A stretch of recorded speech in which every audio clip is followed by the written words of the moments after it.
설명이 필요 없는 노래가즘. 정의당 노회찬 원내대표 나왔습니다. 안녕하십니까. 안녕하십니까. 예. 한 주간에 벌어진 일들을 저희가 쫙 논평해가는 시간인데, 아무래도 이제 방중, 워낙 말이 많았어요. 홀대론, 혼밥론, 뭐 등등등. 할 말 많으시죠? 근데 뭐 홀대론인가요? 예. 뭐 대접을 초라하게 받았다는 건데 그렇죠. 아마 또 대접을 화려하게 받았으면은 예. 저는 초라하게 받았다고 생각하지 않지만 예. 화려하게 받았으면 또 외화 내빈이다. 결론을 딱 정해놓고. 예. 겉만 번지르르. 그렇죠. 예. 당했다. 뭐. 그렇죠. 그런데 진짜 중요한 것은 한중 관계의 어떤 변화를 모색하고 또 실현해 냈는가 이제 이런 또 실속을 따져야 되는데 이제 그런 걸로 봐서는 굉장히 6개월 전하고 비교해 보면은 6개월 전만 하더라도 한중 관계가 걱정스러운 관계였잖아요. 그렇죠. 예. 핫한 직전에 이 관계를 어찌 보면 극적으로 이제 지난 가을부터 회복시키고 예. 그걸 확인하는 그런 이제 방중이었기 때문에 굉장히 이제 반환점을 돌았다. 분기점을 넘었다는 점에서 의미가 크다고 저는 생각합니다. 그런데 왜 그러면 국내 이제 주로 이제 보수 매체 중심으로 처음에 재개가 됐고 이게 이제 이런 이야기가 워낙 많이 나오다 보니까 다른 미디어들도 뭐 홀대론 논란 이런 식으로 계속해서 확대 재생산이 됐는데 왜 이런 홀대론을 들고 나왔을까요? 국내 언론 특히 보수 언론들이. 뭐 팩트 사실에 입각해서 뭐 보도한다기보다는 정치적인 어떤 공격을 하고 흠집을 내기 위해서 모든 걸 다 끌어다가 쓰다 보니까 스스로 이제 논리도 엉켜버리고 이번에도 뭐 혼밥. 예, 혼밥. 예. 혼밥. 저는 사실 역대 대통령의 해외 순방 이벤트 중에서 예. 이번에 아침을 중국 식당에 가서 먹은 거. 네, 서울식당 우선 최고의 이벤트라고 생각됩니다. 중국 내에서 사실 평가가 높은 걸로 알고 예, 있는데. 저도 사실 좋아하거든요. 예. 아침에 가면 중국 가면 저는 호텔에서 아침 안 먹고 예. 호텔에서 보면 보여요. 인근에 예, 예. 출근하는 어머니가 애를 갖다 자전거 싣고 예. 애를 유아원 데리고 자기는 직장 가면서 둘 다 식당에 들어가요. 중국 사람들이 아침을 거의 집에서 안 먹거든요. 아침을 식당에서 먹는다고. 그래서 주로 가장 많이 먹는 게 유조라고 예. 중국말로는 다르게 발음하지만은 중국식 꽈배기예요. 설탕 안 묻힌 꽈배기. 그다음에 중국식 콩국. 예. 찍어서 먹기도 하고 이제 만두탕 먹기도 하고 이러는데 이제 어찌 보면 대통령이 외국 대통령이 국빈으로 방문해가지고 수행원들하고 같이 중국에서 가장 서민적이고 가장 대중적인 식당 가서 먹은 거예요. 시진핑이 우리나라 방문해가지고 예. 그냥 호텔에서 주는 화려한 한정식 안 먹고 그냥 종로 가가지고 청진동에서 해장국을 갖다가 수행원들은 먹었다. 그러면 거죠. 그 노력, 그 자세, 그 열의에 대해서 감복할 거 아니에요. 국내 언론이 뭐 칭송이 자자했겠죠. 그러니까 네. 이 이벤트는 중국 인민들, 중국 국민들을 향한 이벤트지 한국의 일부 언론을 향한 이벤트는 물론 아니었죠. 예. 그러니까 중국 국민들 눈에는 굉장히 신선하게 바라봐 보이는 거고 단행한 뒤에 제가 또 다른 뉴스를 보니까 뭐 문재인 세트라 그래가지고 예. 중국 사람답게 또 이런 거 이제 세트로 해가지고 이제 상술에 이용하기도 하는 모양이던데 그만큼 반향이 있었다는 얘기 아니겠어요? 그거를 우리 보수 매체가 몰랐다기보다는 예. 그게 혹시 긍정적으로 국내에 보도될까봐 미리 혼밥이라고 하는 굉장히 기가 막힌 프레임을 짜서 열심히 TV조선이었던가요? 뭐 7기 중에 5기가 혼밥이었다 뭐 이런 식으로 보도했어요. 점잖게 얘기하면은 이제 부처 눈에 부처만 보이는 거죠. 그러니까 실제로 일본에 보면은 외톨이가 돼가지고 예. 밥도 혼자 먹고 그런 이미지 혼자 밥 먹는 걸 갖다가 사람들이 쳐다볼까봐 두려워가지고 화장실에 가서 혼자 밥 먹는 경우도 있어요. 우리나라 대통령 중에도 그런 분이 있었잖아요.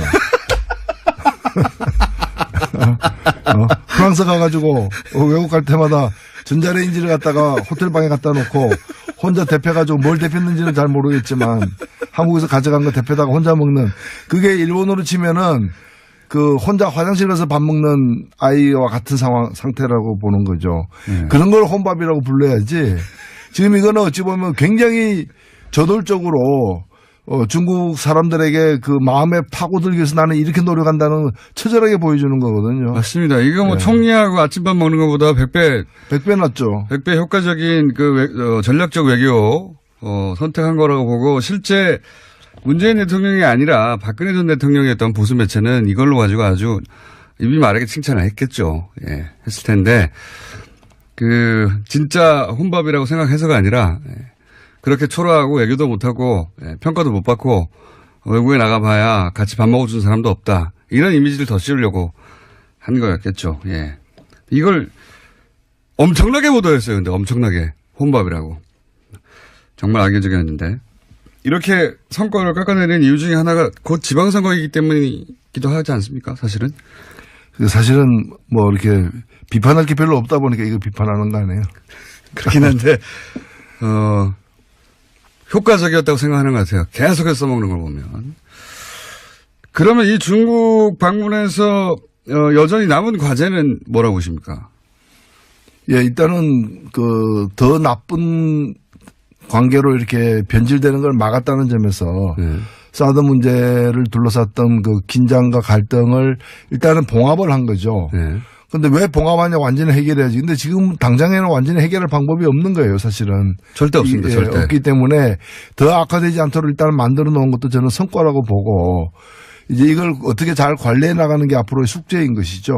뭐 그런 점에서 제가 볼 때는 양국 다 굉장히 노력을 나름대로 하고 있다고 보입니다. 원래 중국은 사실은 이런 외교 문제가 있으면 외교 문제라는 게 예를 들어 전쟁이 나서 어느 한쪽에 항복하기 전까지는 봉합이거든요. 대부분 외교 문제라는 게. 어떻게 각자 이해가 다른데 완전히 해결합니까? 전쟁 나서 한쪽이 이겨서 한쪽이 점령하기 전까지 혹은 항복하고 누군가의 어느 일방의 요구를 굴욕적으로 최선이 안 되면 차선이고 최악을 막기 위해서 차악을 선택하는 게 외교인 거죠. 자, 그런 과제는 여전히 남아 있다. 이 봉합. 봉합 이상의 해결책은 사실은 없어요, 현재는. 일단은 봉합이죠. 네. 일단은 봉합이고 전쟁할 때도 보면은 휴전을 하는 것이지 무슨 불가침 조약을 맺는 게 아니잖아요. 한 단계는 그렇게 나가는 거고 이번에 저는 하여튼 아까 말씀드렸습니다마는 아침을 갖다가 충칭인가요? 거기서 네. 아침을 갖다가 중국의 가장 서민적인 식당 가서 먹은 그 이벤트, 혼밥 이벤트를 네. 만든 사람은 이벤트. 저는 상 줘야 된다고 봅니다. 상 줘야 된다, 오히려. 오히려 상을 줘야 된다. 혼밥 이벤트라고 하시면 안 되고 서민식당 이벤트. 그렇죠. 자, 고평가는 그렇게 하시고 지금 정치권에서 핫한 게 두 가지가 하나는 통합을 이제 한다. 곧 선언할지도 모른다. 크리스마스 선물 뭐 이런 얘기도 나오고 있고요. 본인에 대한 선물이겠죠. 다른 사람들에 대한 선물이 아니라 선물 이야기도 나오고 있고 또 한 가지 덩어리는 자유한국당에서 이제 당협위원장 교체, 당협위원장 교체라는 게 일반인들한테는 크게 와닿지 않은데 국회의원들한테는 생존권이거든요. 이게 굉장히 큰 일이 있었습니다. 그거 관련해서 내부에서 이걸 왜 했느냐, 누가 바뀌었느냐, 누군 들어가고 못 들어갔느냐 말들이 있는데 우선 통합 선언하겠죠? 여기까지 왔는데. 일단은 선언은 하겠죠. 예. 근데 그 선언이 이제 끝나는 것이 아니라 선언이 이제 당헌 당규에 따른 절차를 이행해야 법적인 효력을 가지는데 그 이행하는 것에는 뭐 난관이 여러 가지가 지금 있는 거죠. 지금 반대하는 사람들은 전당대회를 하자고 하고요. 안철수 대표는 아마도 뭐라고 부릅니까? 전당원 투표요. 예. 모두 당원인 사람 모두 이제 투표권을 가지고 왜냐하면 호남 지역에서는 지지하지 않는 통합을 반대하는 사람이 많지만 다른 지역에 또 여론을 다룰 수 있으니까요. 전당원 투표를 하자고 하는 것 같고, 예. 반대하는 쪽에서는 무슨 소리냐. 당원 당규상 전당대회 해야 되는데 이러고 있습니다. 그러니까 여기 합의가 안 되면 사실 이혼할 가능성도 상당히 높아져 있습니다. 그렇죠. 그러니까 바른정당 입장에서는 선거연대까지도 할 수 있다라고는 어떤 가장 약한 어떤 결합으로서 그러면서 이제 가장 세게는 이제 일부에서는 또 이혼하고 와라. 이혼하고 와라. 오히려 그게 더 낫다. 일부를 도려내고 오는 것이 자기들은 더 낫다. 뭐 이렇게 보는 쪽까지도 있는데 일단은 완전한 통합은 그렇게 쉽지는 않을 것 같아요. 양쪽 다. 물론 통합을 하게 이 드라이브를 계속 가서 이제 통합까지 가려고 하면 국민당 내부에 당에 남아있을 수 없다고 하는 사람들도 있겠죠. 그러니까 산수, 그러니까 지금 각각 소속 의원들의 산술 합으로 통합된 당의 의원들 수가 유지되지는 않을 것 같아요. 적어도. 그렇죠. 예. 지금 39명 중에서 뭐 14명 정도는 완강히 반대하는 분들이니까.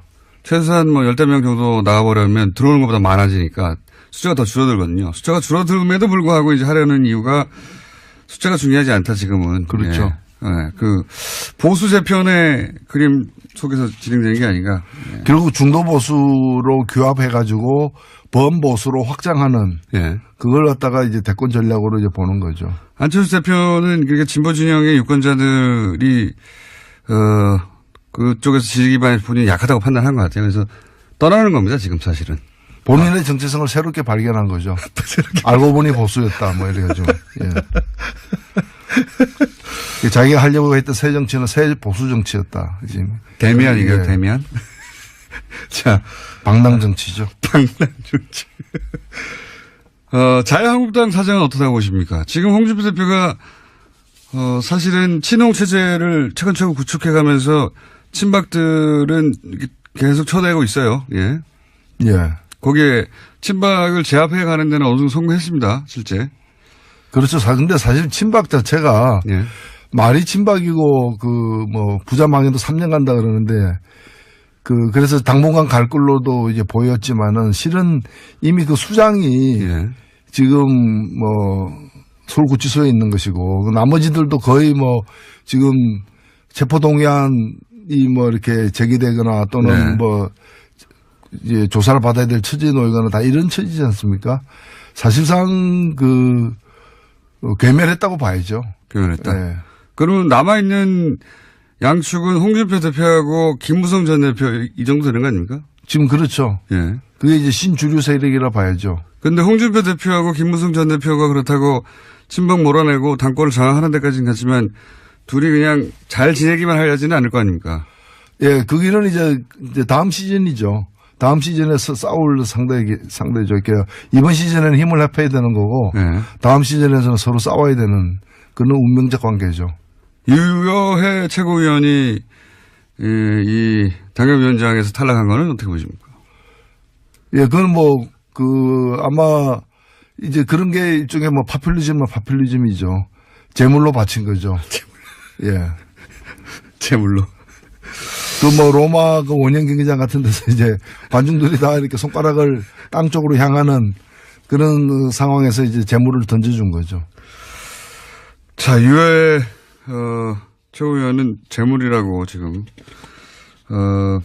표현됐는데 저희가 한번 연결해 볼게요. 나중에 재물이라고 표현됐는데 어떻게 생각하시냐고. 홍준표 대표 본인도 대법원의 최종 판단이 내일 모레네요. 예, 모레 나오는데. 네, 이번 주에 주요 재판들이 이렇게 대법원에 여러 개가 사실 있는데 그 중에 하나하고 아마 이거는 아무도 예측하기 힘든 지금 그런 상황이 그러니까요. 같습니다. 파기환송되면 안철수 대표에게 좋은 겁니다. 유승민 대표하고. 그렇죠? 예. 자유한국당이 흔들려서 나중에 구속력이 약해지면 흡수하려고 하니까요. 떨어져 나오는 분들 좋은 거고. 만약에 대법원이 이제 무죄를 확정해 버리면 그러면 홍준표 체제가 더 공고히 되겠죠. 근데 그럴 파기환송되게 되면은 이 자유한국당이 이제 친박이 되살아나는 게 아니기 때문에 어찌 보면은 바른정당 같은 어떤 자유한국당을 모태로 해가지고 보수를 개혁해 보겠다는 그런 계획을 가진 사람들이 오히려 이게 새로운 기회를 주는 측면도 있죠. 맞습니다. 예, 복당파하고 이렇게 되면 바른정당이 오히려 자유한국당으로 돌아가야 된다고 생각하는 사람들이 그런 많아요. 분들의 목소리가 높아질 수밖에 없죠. 그렇죠. 예, 그래서 안철수 대표하고는 안철수 대표의 계획도 안 될 수도 있겠네요. 또 바른정당이 저쪽을 더 바라봐서 지난 시간에 또 꼭 얘기했어야 앞으로 꼭 얘기해야 되는 내용 중에 하나가 개헌 문제 있지 않습니까? 네. 선거구 개편제. 이거 좀 어려운 얘기여서 다들 그리고 아직 시간이 좀 남아서 안 하고 있는데 정의당 입장에서 만약에 개헌을 한다면 지금 뭐 자유한국당이 반대하고 있기 때문에 사실 어렵습니다. 어렵긴 어려운데 원래는 자유한국당이 먼저 꺼낸 얘기죠. 개헌은. 네. 먼저 끄는 얘기고요. 그 다음에 이제 개헌 시기가 요즘에 이제 쟁점이 되어버렸는데 지방선거 내년 2018년 지방선거까지 개헌을 완료한다. 예. 즉 지방선거 투표하는 날 개헌 국민투표도 함께 하겠다는 것에 대해서 모든 대선 후보들이 약속을 했고 특히 예. 홍준표 당시 대선 후보는 이렇게 그 문서로 서명까지 했었어요. 예. 서명까지 했기 때문에 이 약속은 지켜야 되고 박근혜 전 대통령이 들고 나왔었고 자유한국당이 그때 강하게 드라이브를 걸었었고 사실 지금 개헌하자는데 반대하는 정당은 아무도 없었어요 그때. 예. 그래서 지금 이 개헌을 갖다가 이제 안 하겠다는 거 아닙니까? 근데 자유한국당은 지금 안 하겠다고 하는 거죠. 예. 그래서 저는 약속은 지켜야 되고 약속 못 지키서 면허 반납해야 되는 거죠. 면허 반납. 예. 이거는 정당 등록 취소감이라고 저는 그렇게 생각합니다. 등록 취소감입니다. 자유한국당은 왜 반대할까요? 내세우는 거는 이제 지방선거에 불리하다는 건데 아니 헌법을 갖다가 36만을 고치는데 일개 지방선거 뭐 지방선거 중요하지 않다는 뜻이 아니라 선거 한 번에 유리하냐 불리하냐를 가지고 할 부분이 아니고 그리고 어차피 자유한국당은 내년 지방선거 불리해요. 개헌 안 한 데서 유리해지는 것도 아니고 어차피 불리한데 더 불리할 것도 저는 없다고 보고 그래서 일단은 전국의 주도권을 갖다가 이제 뭐 정부 여당이 쥐게 될 거 우려한다는 건데 그것도 저는 뭐 그것 때문에 개헌을 반대한다는 것 자체가 이유가 되지 않는다고 봅니다. 근데 자유한국당이 반대하면 어쨌든 개헌안이 통과될 수가 없지 않습니까? 지금 의석수상. 개헌안을 누군가가 모르겠습니다. 국회에서는 아예 합의가 안 될 것 같고. 그래서 저는 그 점을 갖다가 자유한국당을 최대한 압박해야 된다. 일단은 약속을 지키라고 해야 될 것이고 약속을 못 지키기 때문에 그 국민들에게 사과해야죠. 약속을 못 지키게 됐다고. 그리고 개헌을 갖다가 할 생각이 없다면 국민들에게 사기를 친 거 아니에요. 그건 정말 정당을 해산해야 되는 것이고 그게 아니라 시점을 조금 바꾸면 좋겠다. 뭐 이때는 불리하니까 뭐 석 달 후에 하겠다고 한다면 그것까지는 봐줄 수 있다는 거죠. 그렇다면 그 약속을 국민들 앞에 공언하라는 거죠. 그런 점에서 개헌 열차를 멈출 이유는 없다. 개헌 열차가 6월 지방선거 때 투표하기로 했다면 그 6월 13일 역에는 서야죠. 근데 그걸 안 쓸 생각인 것 같아요. 안 쓸 생각이라면 그럼 그 다음 역이 어디냐. 그거라도 국민들에게 밝혀라는 거죠. 밝혀도 지킬까요?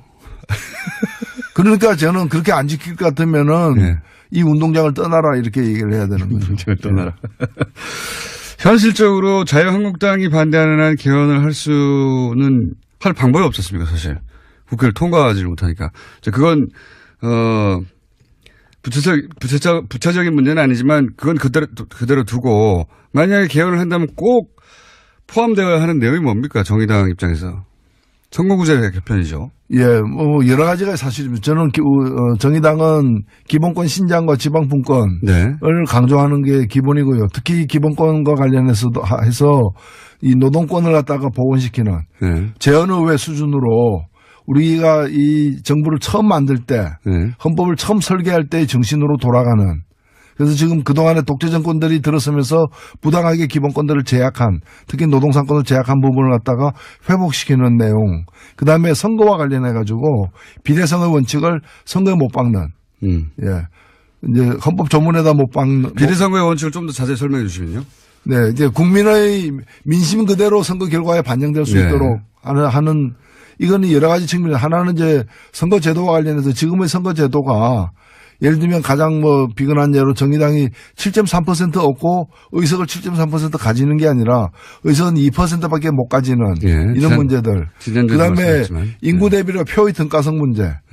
그 농촌의 한 표가 도시의 뭐 두 표하고 비슷한 지금.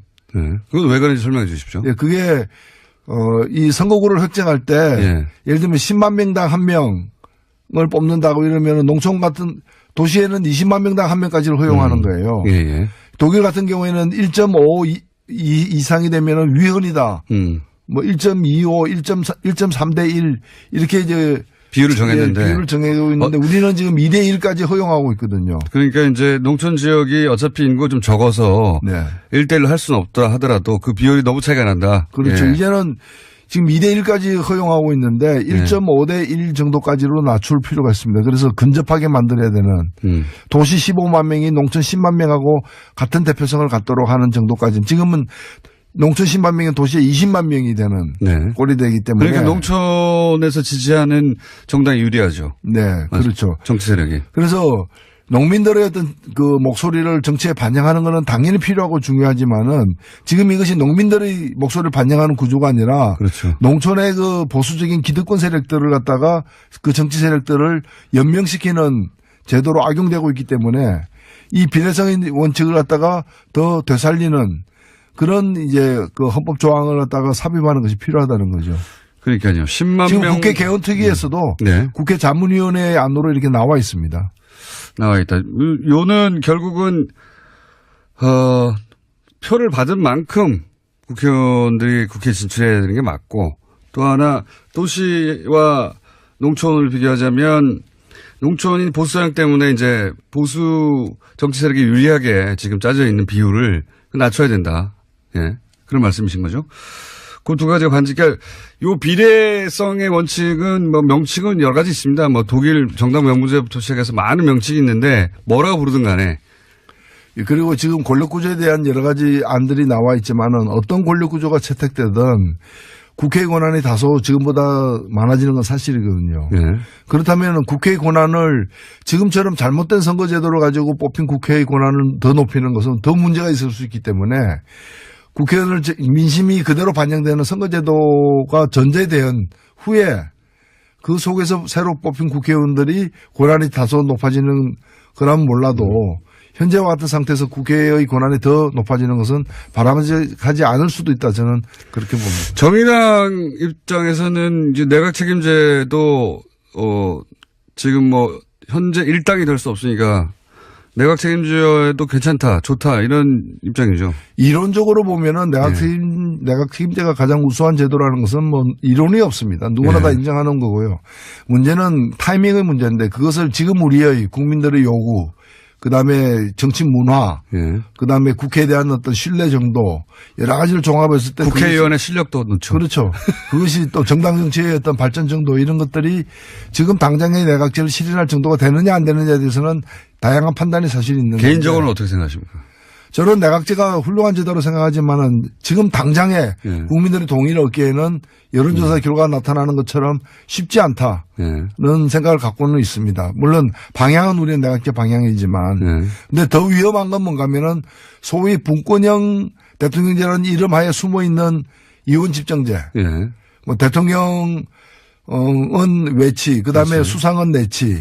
그리고 대통령은 권한을 한 20% 갖고 국회에서 선출된 국무총리는 한 80%의 권한을 갖는. 저는 이건 굉장히 위험한 방식이라고 생각들어요. 왜냐하면 4천만 명의 국민이 뽑은 사람은 20%의 권한을 갖고 300명의 국회의원이 뽑은 국무총리는 80%의 권한을 갖고 그리고 내치 외치를 어떻게 구분합니까? 개성공단은 내치입니까 외치입니까? 한미 FTA는 내치입니까 외치입니까? 그 뒤에 깔린 의도는 뭐라고 보십니까? 그건 대통령 당선되기 힘든 집단들이 권력을 서로 나눠 먹기 위해서 너는 20%짜리 권한을 갖는 대통령, 우리끼리 모여가지고 우리는 80%의 권한을 갖는 실세형 총리 이렇게 해서 그래서 자기들 모이는 그 약속 장소를 제3지대라고 붙이고 제3지대에서 모입시다 뭐 이렇게 해가지고 모여가지고 뭔가를 그래서 새로 뽑히는 대통령은 임기를 갖다가 5년이 아니라 줄이겠다. 줄인 다음에 이 개정된 헌법을 가지고서 이제 분권형 대통령제를 실시하겠다는 것이 지난 대선에서 그렇죠. 일부 당선 가능성 없는 연합의 어떤 그런 과제였죠. 자기들 단독으로 단성이 안 되니까 힘을 모아서 그거 힘을 모으니까 이해가 달라지니까 어떻게 나눌 것인가 하는 가운데 그런 아이디어가 나온 거죠. 그래서 저는 정리를 해야 된다고 봅니다. 이 대통령의 권한이 과도하게 헌법상에 많이 있다면은 그걸 국민이나 국회로 이렇게 또는 지방정부로 넘기는 그런 권력을 갖다가 좀 이렇게 조정하는 것은 필요하다고 봐요.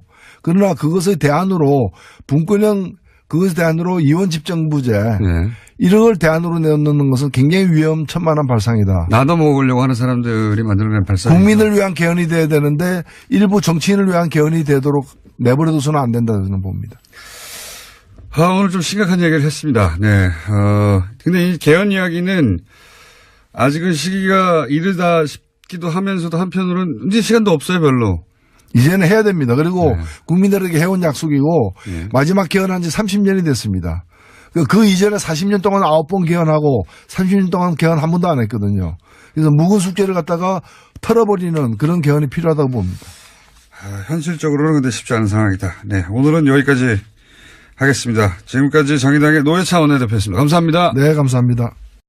그렇게 나가는 거고 이번에 저는 하여튼 아까 말씀드렸습니다마는 그 아침을 갖다가 충칭인가요? 거기서 예. 아침을 갖다가 그 중국의 가장 서민적인 식당 가서 먹은 그 이벤트, 그 혼밥 이벤트를 네. 만든 혼밥 사람은 이벤트. 저는 상 줘야 된다고 봅니다. 상 줘야 된다, 오히려. 오히려 상을 줘야 된다. 혼밥 이벤트라고 하시면 안 되고, 서민식당 이벤트. 그렇죠. 자,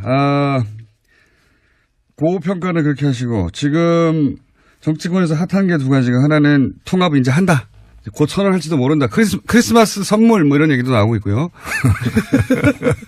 본인에 대한 선물이겠죠. 다른 사람들에 대한 선물이 아니라 선물 이야기도 나오고 있고 또 한 가지 덩어리는 자유한국당에서 이제 당협위원장 교체, 당협위원장 교체라는 게 일반인들한테는 크게 와닿지 않은데 국회의원들한테 생존권이거든요. 이게 굉장히 큰 일이 있었습니다. 그거 관련해서 내부에서 이걸 왜 했느냐, 누가 바뀌었느냐, 누군 들어가고 못 들어갔느냐 말들이 있는데 우선 통합 선언 하겠죠? 여기까지 왔는데. 일단은 선언을 하겠죠. 예. 근데 그 선언이 이제 끝나는 것이 아니라 선언이 이제 당헌 당규에 따른 절차를 이행해야 법적인 효력을 가지는데 그 이행하는 것에는 뭐 난관이 여러 가지가 지금 있는 거죠. 지금 반대하는 사람들은 전당대회를 하자고 하고요. 안철수 대표는 아마도 뭐라 부릅니까? 그 전당원 투표요. 예. 모두 당원인 사람 모두 이제 투표권을 가지고 왜냐하면 호남 지역에서는 그 지지하지 않는 통합에 반대하는 사람이 많지만 다른 지역에 또 여론을 다룰 수 있으니까요. 전당원 투표를 하자고 하는 것 같고 예.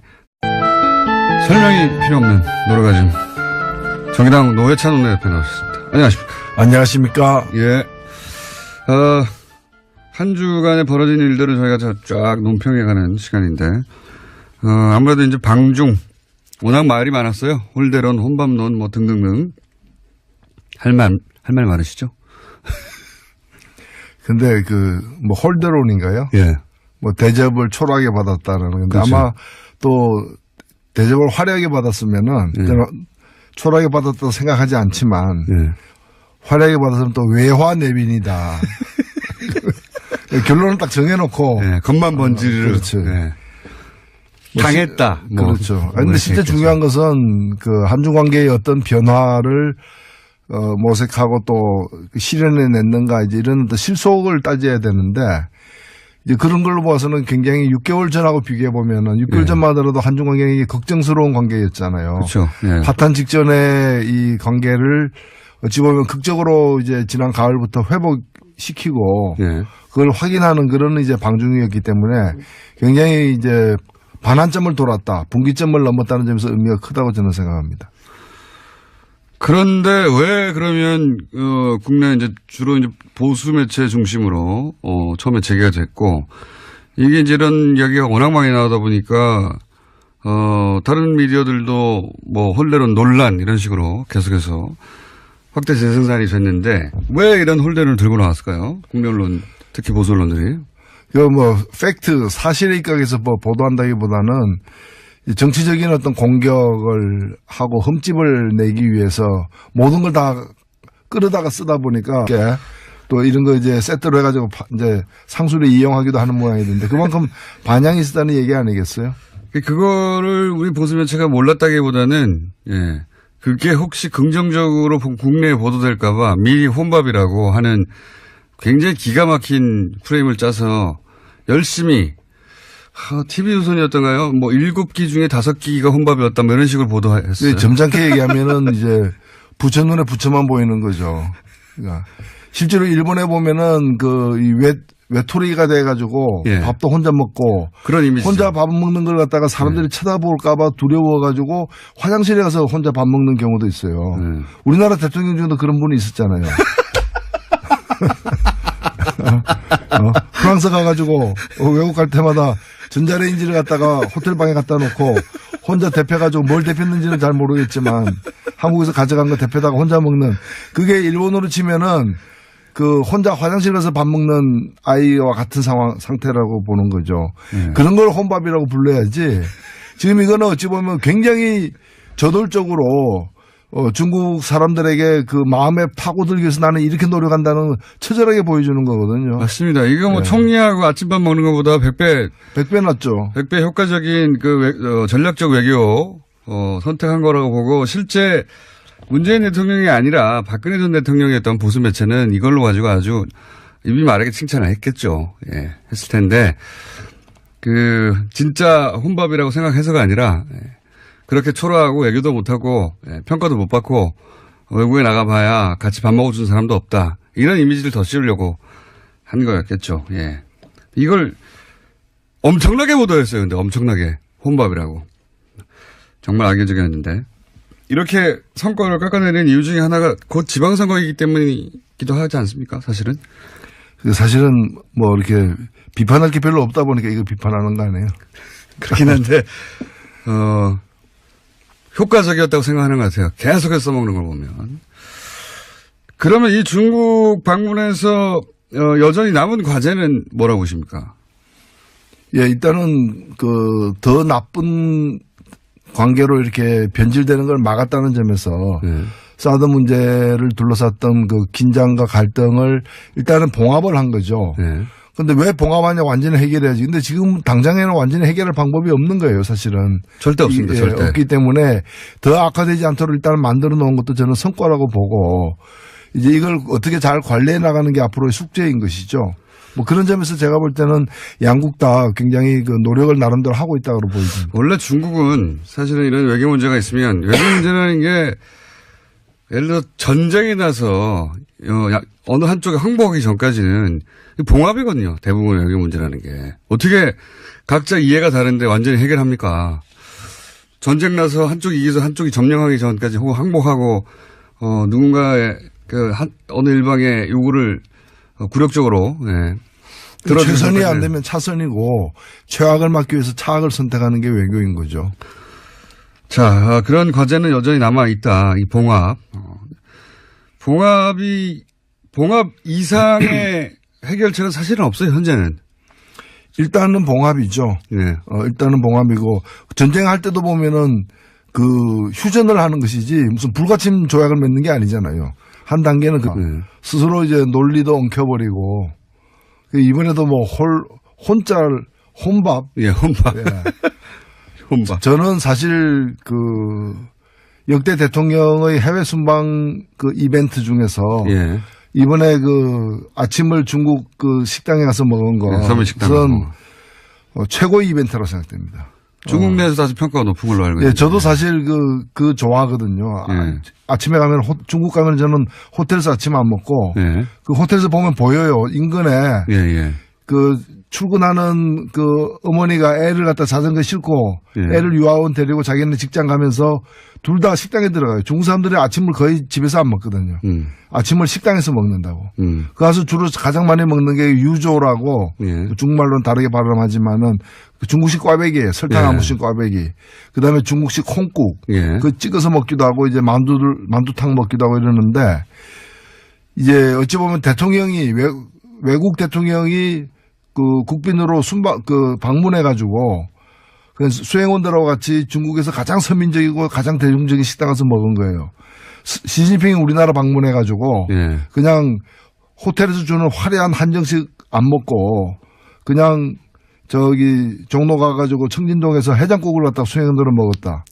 그러면 그 노력, 그 자세, 그 열의에 대해서 감복할 거 아니에요. 국내 언론이 칭송이 자자했겠죠. 그러니까 이 이벤트는 중국 인민들, 중국 국민들을 향한 이벤트지 한국의 일부 언론을 향한 이벤트는 물론 아니었죠. 예. 그러니까 중국 국민들 눈에는 굉장히 신선하게 바라봐 보이는 거고, 단행한 뒤에 제가 또 다른 뉴스를 보니까 뭐 문재인 세트라 그래가지고 예, 예. 중국 사람 다